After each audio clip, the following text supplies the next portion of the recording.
Have you ever wondered how deaf culture and education evolved in the 19th century? As we look back, we find a world where deaf individuals often found themselves on the fringes of society, misunderstood, overlooked, and underestimated. The deaf community faced numerous challenges, from the lack of access to education and employment opportunities to widespread social stigmas. In the 19th century, education for the deaf was rudimentary at best, focusing mainly on vocational skills. Literacy was not a priority, and the use of sign language was often discouraged, if not outright forbidden. This was a time when being different was seen as a disadvantage, and the deaf community had to struggle to make their voices heard. Yet, amidst the adversity, there were those who dared to challenge the status quo. One man refused to accept the limitations imposed by society, a champion for the deaf, a beacon of hope in a world that often seemed dark. His name was Ferdinand Berthier. Born in 1803, Ferdinand Berthier's journey to becoming an advocate for the deaf began at a young age. Raised in the quaint town of Luhans, Saône-et-Loire, France, Berthier was introduced to the world of education in 1811 when he joined the Institut National des Jeunes Sourds de Paris as a young student.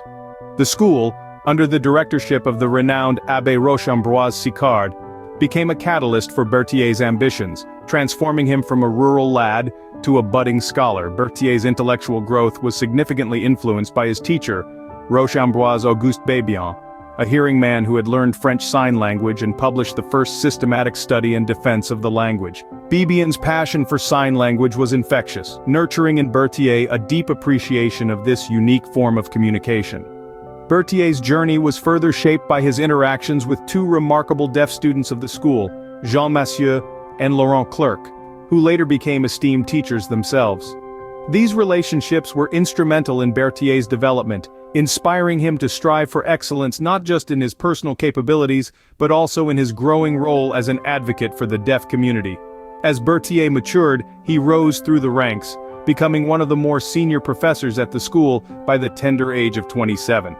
His commitment to education, his eagerness to learn, and his dedication to his students made him a respected figure within the walls of the Institut National des Jeunes Sourds de Paris. Berthier's early life was a kaleidoscope of experiences that shaped his perspective and honed his skills. Each influence, each relationship, and each challenge he faced played a pivotal role in molding the man he was to become. These formative years were the bedrock upon which Berthier built his legacy.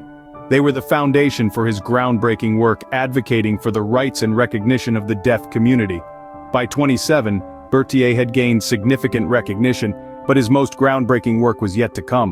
In 1837, Berthier embarked on a mission to create the first organization representing the interests of the deaf community. He petitioned the French government for permission to establish the Société Centrale des Sourds Muets. Officially founded the following year, this groundbreaking organization aimed to unite deaf individuals from around the globe, fostering connections irrespective of distance, language, culture, or laws. Berthier's organization provided a practical platform for deaf workers to support one another through mutual aid. It also facilitated the organization and attendance of adult education classes, a crucial step for the community's empowerment. In a time of social and political repression, Berthier performed a delicate balancing act, passionately defending deaf identity and sign language, but his advocacy didn't stop there. Berthier's dedication went beyond organization. He also penned numerous books about deaf history and culture. His work celebrated deaf artists and sign language poets of his time, contributing to a rich tapestry of deaf identity and culture. Berthier's tireless efforts bore fruit, and his legacy continues to inspire today. After a life dedicated to advancing the cause of deaf identity and culture, Berthier passed away in Paris on the 12th of July, 1886. His contributions, however, were never forgotten. In 1849, Berthier was recognized as the first deaf person to receive the prestigious Chevalier de la Légion d'honneur, the highest French order of merit.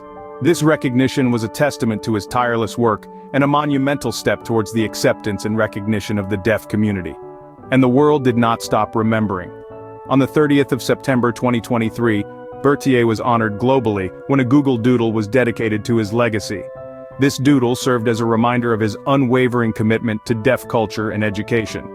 Ferdinand Berthier, a champion of deaf culture and education, transformed the 19th century world for the deaf, leaving a legacy that continues to inspire.